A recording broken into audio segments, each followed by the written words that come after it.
Sounds good. Well, everyone, welcome back to a very exciting episode of the Storybox podcast. This is your brain on food. Believe it or not, blueberries can help cope with the after effects of trauma. Did you know that? I mean, that's an interesting fact. I didn't know it myself. But today we're going to learn more about what food has to do with depression, anxiety, how we feel, mood, how it interacts with our brain, with my guest today, whose name is Dr. Naidoo. Now, for those of you that don't know who she is, Michelin-starred chef David Bouley described her as the world's first triple threat. I love it. In the food and medicine space. She's a Harvard-trained psychiatrist, professional chef.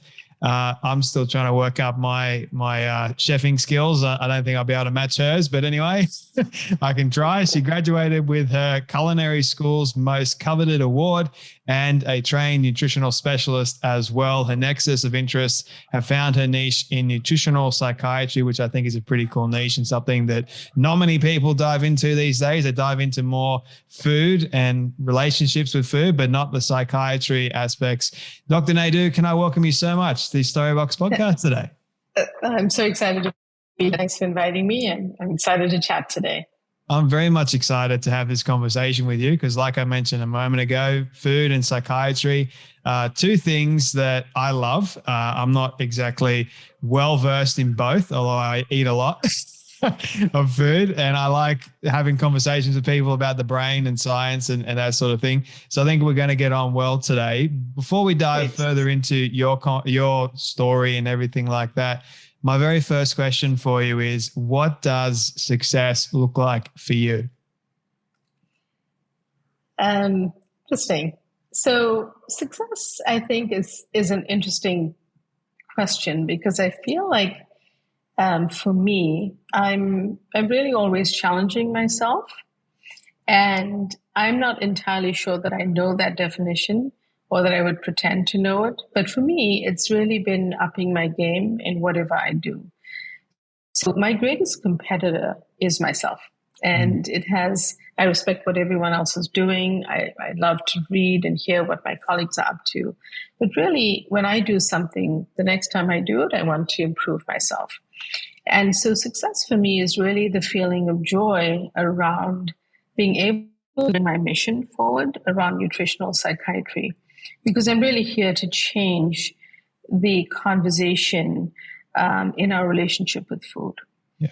And I think that wherever we are in the world, we do need to rethink that from whence, our great-grandmothers and grandmothers were to what we're eating right now, I think is different. And I think if we were to just take a step back and not have to feel that we have to eat horrible food or food that's not tasty, but we can still consume delicious food that's brain healthy, I think that's important.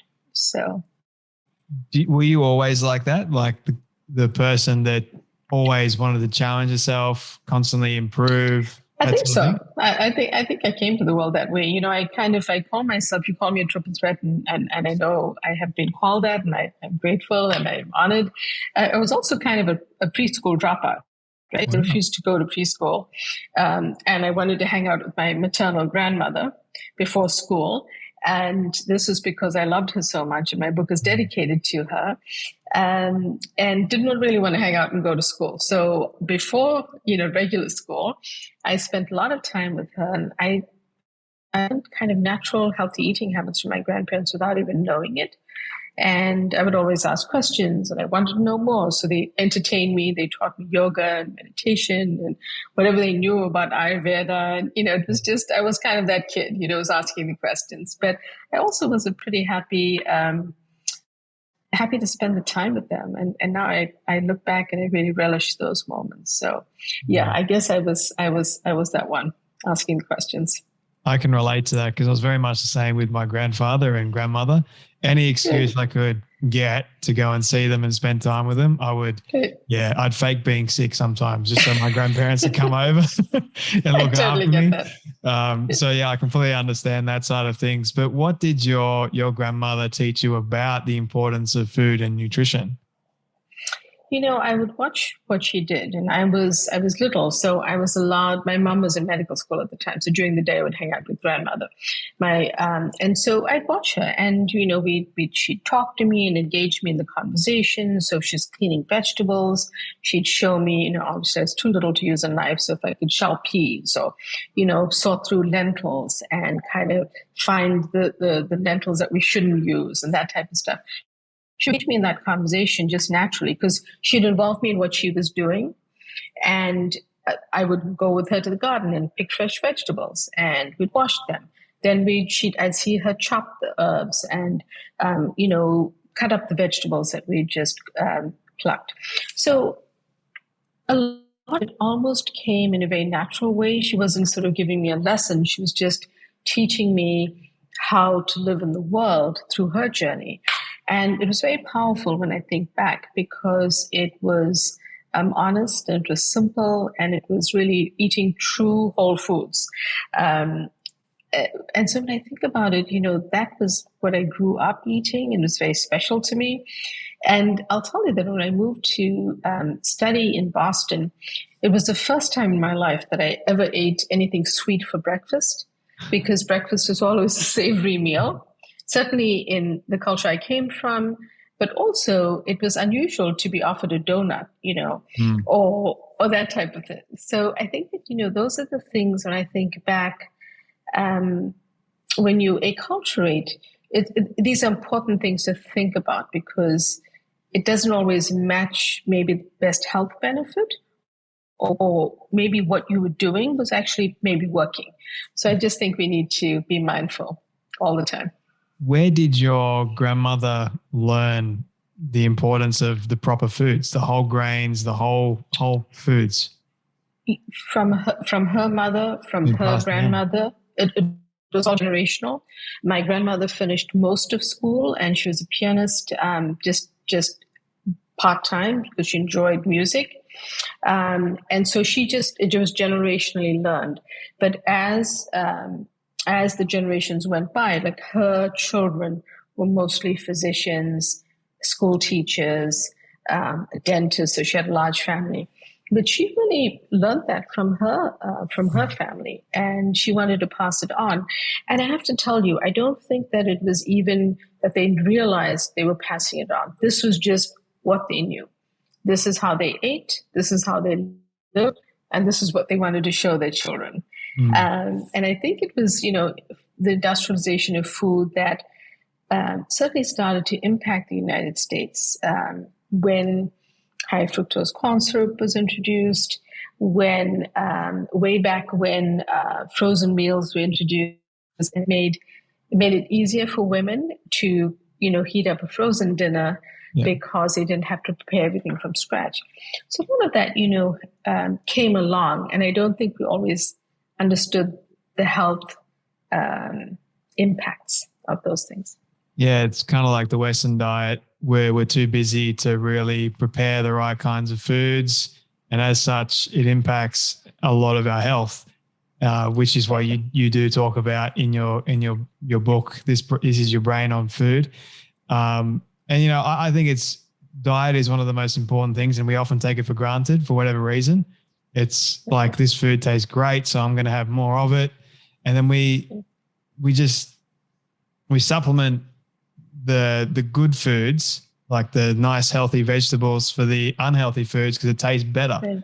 And I think it should be the other way around. We should eat more healthy whole foods rather than the sugary treats and all that sort of stuff. So it's the Western culture needs to change. Yeah, I think that in the US we certainly for the most part are eating the Western diet. I mean, obviously parts of the country and obviously some individuals are much more informed than others. But for the most part, a lot of people don't know the difference. So it's really to change that conversation about our relationship with food is to start talking about, the fact most people associate those foods with being worried about their waistline or family history of diabetes. But actually, in addition to that, it affects our brain and it affects our mental health. So that's the nuance that I'm here to share, that, how we eat is how we feel. And unless we start to take that seriously, and it doesn't mean that we have to eat cardboard. I'm a chef. I love tasty food. So there are ways like spices, herbs, a squeeze of lemon, a zest of lemon, salt, pepper, the simplest seasonings to make something delicious so that someone feels like eating it. A Pop-Tart in the US is a favorite breakfast, but it's so full of sugar and highly processed that it's not the ideal choice. So I think we just need to walk ourselves back from where we find ourselves in this kind of world of convenience foods and fast foods and frozen dinners and all of those things.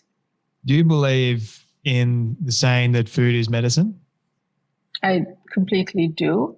As a psychiatrist practicing in mental health, I truly believe food is medicine is the next frontier, but it does not exclude the need for medications and therapy. Yeah. I think it just can be something that logistically, but if more individuals struggling with mental health were thinking about also making these changes, I've seen in my clinic how doing everything together can be very powerful. What's the percentage that you've looked at of people that have like depression, anxiety that are a resulted cause of the foods that they're eating? So, I don't think we have exact data on that, but what we do know is that the underlying cause of conditions like depression, anxiety, and even cognitive disorders is now in newer research thought to be inflammation. And what do we know about inflammation? Inflammation, one of the major causes is what we're eating. So I would say a very large percentage of what we're seeing now can potentially just be impacted, not necessarily reversed, because with depression and the other conditions, the factors can be multifactorial. So you want to make sure that you are treating the full condition and excluding any underlying cause. But food is hugely impactful. Just eating healthier for your brain is going to impact your mood. Why is food so powerful anyway, like for our brain? What is it about food that makes such a big impact on our health? So it turns out that, neuroscience, many eons ago, Hippocrates, the father of modern medicine, actually made this connection between the brain and the gut. But science had to follow, Jay. And so it turns out that neuroscience in the last 2 decades started to unfold the brain and the gut and their connection. And the microbes, the 39 odd trillion that live in the gut microbiome, we call it the gut microbiome when we refer to the genetic material with them. And all of the science has now followed in the research. And what it has explained to us is that the brain and the gut, even though they're in different parts of the body, they're connected. They originate from the exact same cells in the human embryo. Then they divide up apart to form the brain and the gut. They remain connected by the 10th cranial nerve, the vagus nerve, which I like to call a text messaging system between these two organs, back and forth all day, all night, sending messages that are really important because they're chemical messages. And when we talk about serotonin, the happiness hormone, 90-95% of the receptors and the serotonin are made in the gut.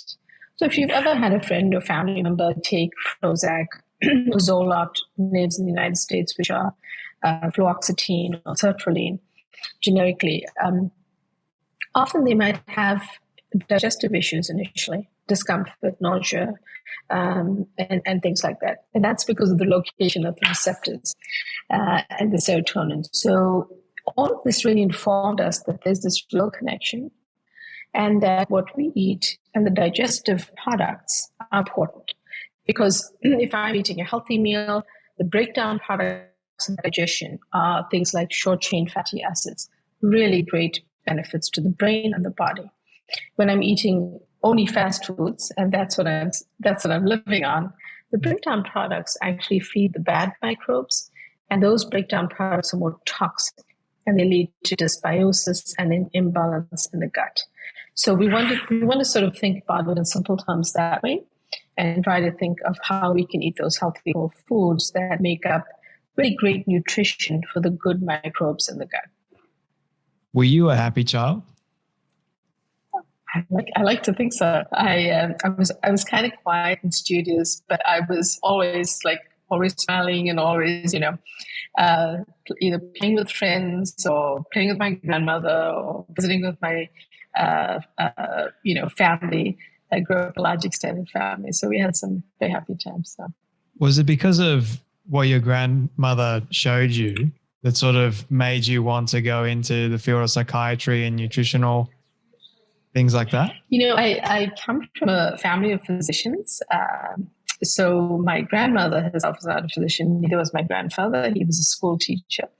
But my, actually a school principal, but their children, many of them were physicians. So I grew up in an environment where, like when I was hanging out with my grandma, right, my uncles and aunts would be visiting during the day, and many of them were either were medical residents or in training or students, and they'd like play with me. And the big thing I remember was like my uncle and my aunt teaching me like how to use stethoscope, and I was like really little. So obviously there's an environmental influence, and I feel like to me it seemed like the obvious thing to do, to go to medical school. But I think the nuance of really caring about mental health also coming from that close-knit family, always speaking to people, always relating to people, and caring about that. So when I went to medical school, I was like, I love all of this stuff, but I don't think I'm a surgeon like my younger brother. I think I'm much more of this human being, and this is how I want to relate to the world. But the parts about nutrition really came naturally, because when I started my interest in mental health, I kept wondering, like, why are we just pulling out a prescription pad or writing a prescription online? Why are we not asking, like, what are you eating? Do you exercise? Do you spend time outdoors? Do you drink enough water? What are you doing? Do you practice mindfulness? Not everyone meditates, but maybe a mindfulness practice, deep breathing. And I just found that to be a huge gap in the conversation. And I began to ask the questions. So it was sort of a journey for me, but I would say that a lot of those roots, Jay, were in my childhood. I think, for me, growing up, my mum was always conscious and mindful of the kind of foods that we did eat. So she wouldn't give us any of the rubbish, even though when my friends had the rubbish at school, You wanted it. I wanted it badly. She would actually spend time cooking for us and then making the proper things. But yeah, I think there's like a lot of people out there don't know really the importance of proper nutrition. They're walking around, their guts are unhealthy, which also in turn affects your brain, which is what you were talking about before, that vagus nerve. Everything is pretty much connected in that respect. How can we simplify for a lot of people that are walking around that have no idea, because they're probably thinking, what's the difference between a Mars bar, because it's still food, compared to, say, like broccoli. The Mars bar tastes better, right? Like, how can we dumb it down and simplify it for people? Sure. So I think the way we want to think about it is that processed, ultra-processed sort of junk foods, fast foods are not our friends. But once in a while, a Mars bar, whatever it is that, you enjoy, no harm in that once in a while. But if that is what you subsist on, then it is affecting your brain. It's affecting your gut. It's affecting your waistline. It's affecting many things. And it's affecting your metabolic health. What does that mean? That if that's the diet you're eating, you are going to develop type 2 diabetes or prediabetes. You're going to go down the pathway of metabolic syndrome, because that's just, our bodies cannot fend off eating that way. So if you're not eating any broccoli or any healthy foods at all, it's going to create an imbalance for you. So let's think about it this way. It's not that I expect you to think, broccoli is better than a Mars bar. What I'd like you to understand is that sugar, added and refined sugars, candy bars, cakes, pastries, the sugar actually impacts our brain, and it impacts our brain negatively. So, moving towards options like some blueberries, moving to options like a piece of orange, moving towards extra dark natural chocolate, which actually is rich in serotonin, magnesium, and other nutrients, including probiotic fiber.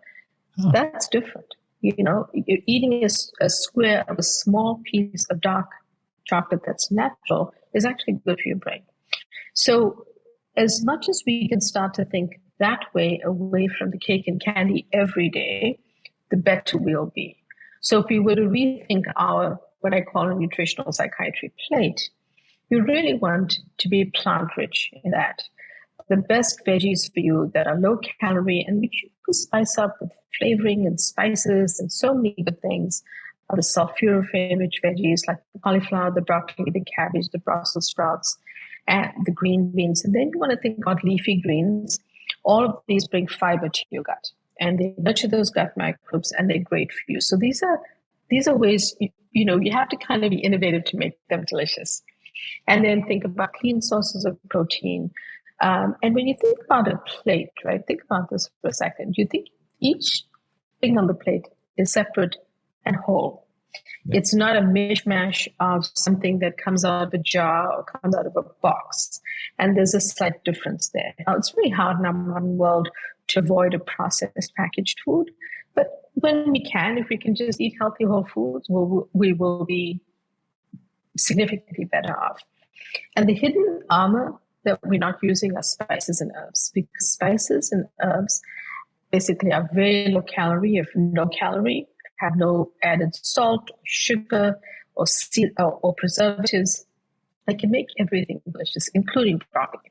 So we need to sort of pivot on that a little bit and start to think about those as better options for our body and brain. Yeah, but Dr. Naidoo, the sugary treats, the cookies and everything, they taste so good. They do. And they actually feel good. And let me tell you why. So it turns out that because of the brain science and what we understand about, say you eat a sugary donut or a piece of cake or that sugary candy, whatever it is, there's a way in which there's a short-term impact, which makes you kind of feel nice. And it's because of some, chemicals that enter the brain and all that. But here's the thing. The short-term effect is short-lived. Over time, the very same thing is actually damaging the neurons or brain cells that you have and creating effects over time. And this has been shown in imaging studies and MRIs. So, I would love to say, go ahead and enjoy it. But unfortunately, things that people call treats do treat the brain. So if we can just flip that equation and say, hey, I'm not saying don't have cake on your birthday or that cupcake when you take your kids to a birthday party. But I am saying don't make that your everyday meal because, ultimately it's not the food on your plate today or the scale, the number on your scale tomorrow. It's what you're doing for most of the time that's going to matter. And I have, a pillar of nutritional psychiatry called the 80-20 rule. So 80% of the time, try for those tasty, healthy whole foods. And 20% of the time life happens. You may be on a road trip, you may be going through an airport and you have to get something that's not the ideal choice, but it doesn't matter because you're really making an effort the rest of the time. What are some foods that we can use? Say, for example, someone is depressed and they're anxious. What are some foods that can help prevent us feeling more depressed and more anxious? Like some particular foods, like blueberries, I know. What are some other ones? Right. So omega-3 fatty acids from fatty fish like salmon, anchovies, sardines, they're a good option. If you don't eat seafood, then hemp seeds, flax seeds, chia seeds is an option for you. One of my favorite spices, turmeric with a pinch of black pepper, added to soup, a smoothie, or tea, just a quarter teaspoon. Those can, really start to help you with improving your mood and anxiety over time. Then it's those plant-rich foods, which I love and which I think are very easy for people to do. Our grandmas were not wrong when they said eat your vegetables. So it turns out that they actually have more benefits to our brain than we realized. But through those gut microbes, they nurture those gut microbes because they're rich in fiber. I'm talking about the greener the better, the different types of lettuces, the spinach, the dandelion greens, the watercress. whatever greens you get where you are, eat most of, eat them because they're good for you, and they're rich in folate. Now, folate is very important because low folate levels, vitamin B9, are associated with a low mood. And studies for several decades have showed that. So eating those leafy greens becomes super important to building, say, a salad or side dish. Then, another one that you want to think about are just thinking about pre and probiotic fiber. And you can get live active cultures in yogurt, so plain yogurt, or you can get fermented foods. Now, a study from summer of 2021 from Stanford University showed that inflammation is reduced when we eat fermented foods. So add in the kimchi, the kefir, the kombucha, miso, whatever it is that you can have access to, because those are great. Those are just a few of the foods to get you started on. What I do in each chapter, this is your brain on food, and in some countries like Australia, the UK, South Africa, and India, it's called the food mood connection. I break down the different conditions and the foods to eat and the foods to kind of cut back on for each condition. When you mention inflammation, is that inflammation in the brain predominantly or inflammation in the gut too? That's a great question, Jim, because inflammation is actually, there are several types. There are two important types to think about. One is acute, and that's when you fall over and scrape your knee. Say you're playing soccer and, the body rushes to heal that wound. And that inflammation is really a very important mainstay of how we function. But what I'm referring to here is the chronic insidious inflammation that gets set up by stress, by how we eat, and by other factors in our environment. So, the inflammation in the gut, because the gut and brain are connected, leads to inflammation in the brain. I like to say a happy gut is a happy mood, but an unhappy gut is usually sort of an inflamed or neuroinflammation in the brain, because we now understand that this process of inflammation is so basic to causing conditions like depression, anxiety, cognitive disorders, and more. Yeah. Should we use more medication to reduce the inflammation or more food, or both? So it depends on your situation. More and more in my practice, I really have to craft plans that are highly personalized for that individual. Some individuals need a selective serotonin reuptake inhibitor, and they can still be doing all of these nutritional strategies through personalized nutritional psychiatry plan. Others may be functioning and doing okay, but feeling super anxious or not sleeping well, especially during the pandemic. And they feel they're functioning, but they need some extra help. And that's where food can also be hugely impactful. What are some of your favorite culinary treats or delights that you often prepare? So let's start with desserts, because people love dessert. I love extra dark chocolate. And a trick that I learned in culinary school is to pair that extra dark natural chocolate with any kind of citrus fruit. Because there's something about, citrus fruit rich in vitamin C and so many other nutrients. It's definitely great for you. And dark chocolate, definitely great for your brain. But there's something about that combination that until you taste it, it's really magical. Sounds simple, but that's not it. And then the other thing I like is strawberries, right?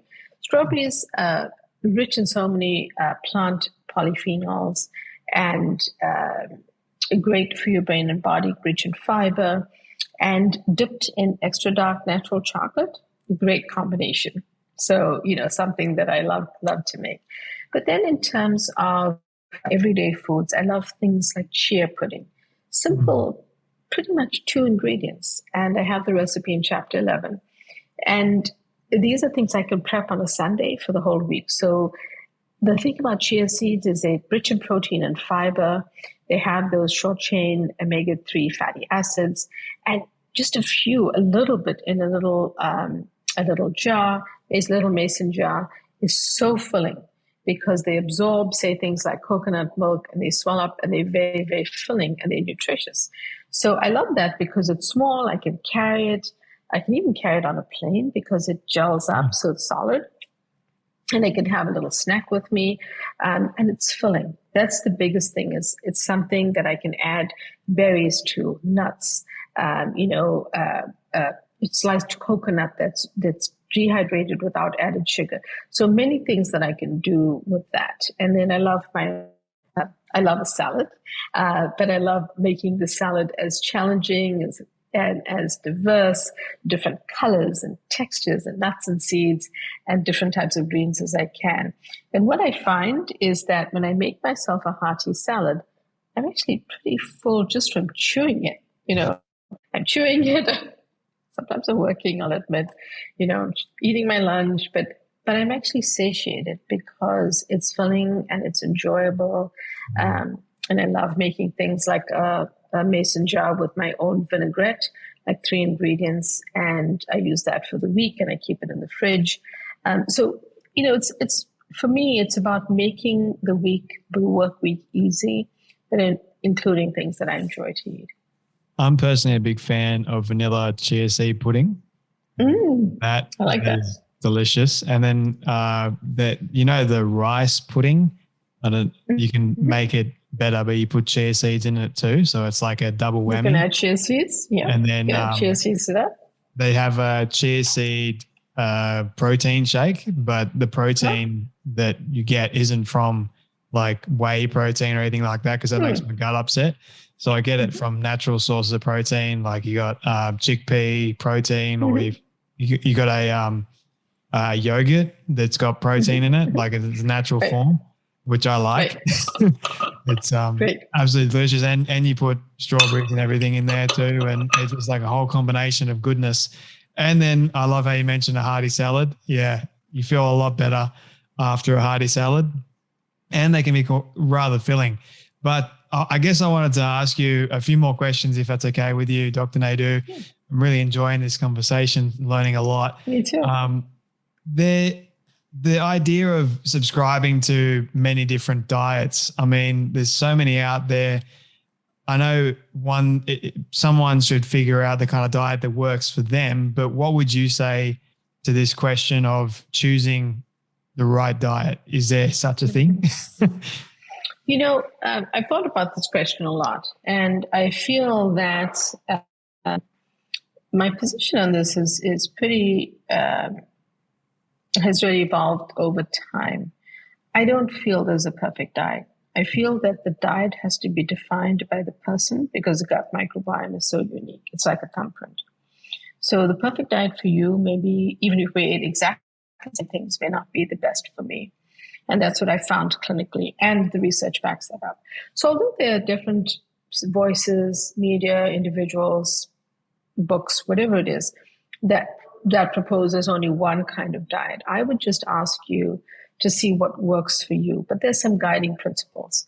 Whole healthy foods are the way to go. Plant-rich diet with biodiversity, colors, textures of different plants. My favorite fruit are berries in mental health because they're lower glycemic, but still allow a person to have berries in different types that make up for the fruit requirement. Because most Americans, 1 in 10, actually don't eat enough fruit and vegetables.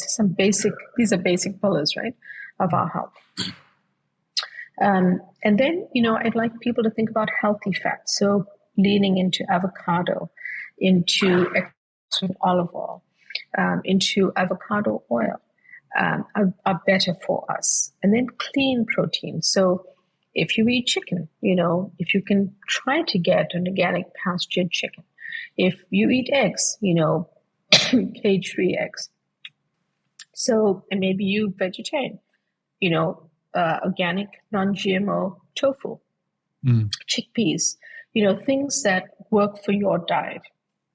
I'd much rather, much rather offer principles like that for people, because then whatever you eat, you can find the best source of those foods. So that's actually a really great question, because I almost want people to, like I said at the beginning, I want us to change our conversation and the relationship that we have with food. And really what I mean by that is certainly in the US, we have this eat this, not that mentality. Yeah. And there's either a diet war or food dilemma going on, and patients will come in and say, can I eat this? Can I eat that? I saw this documentary. I saw that on TV. I read this in a magazine.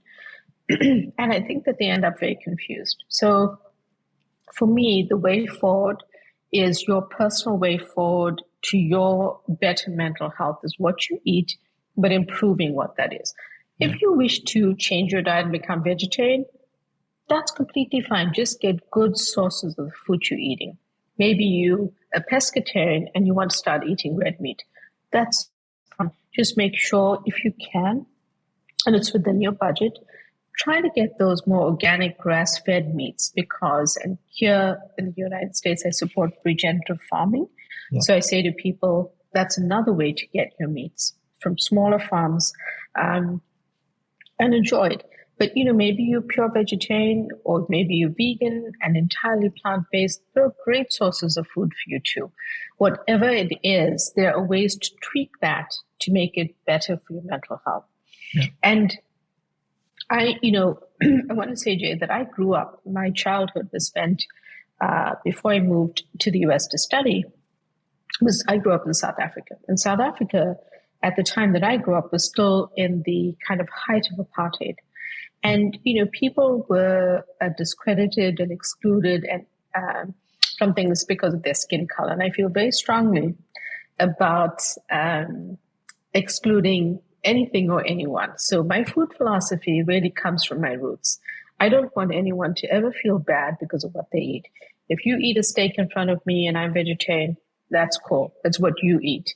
But I want you to have the best source of that and the best way to prepare that so it's good for your brain health. So it's kind of my feeling about being inclusive around food, because I do think that it can be very divisive when people feel they can't eat a certain food and it's prohibited. And I'm not saying, dairy is not for everyone. Gluten is not for everyone. Soy is not for everyone. But there are versions of all of those that other people can tolerate. I totally agree with you. I have what they call the freedom diet. I don't want to restrict like any food really, but I'm predominantly eating a whole food, healthy diet that works for me. Great. But it's like what I see a lot of the time, and I've had conversations with people, like you can drill down to the chemical of one particular food and you can say, this one's really, really bad for you, don't eat it.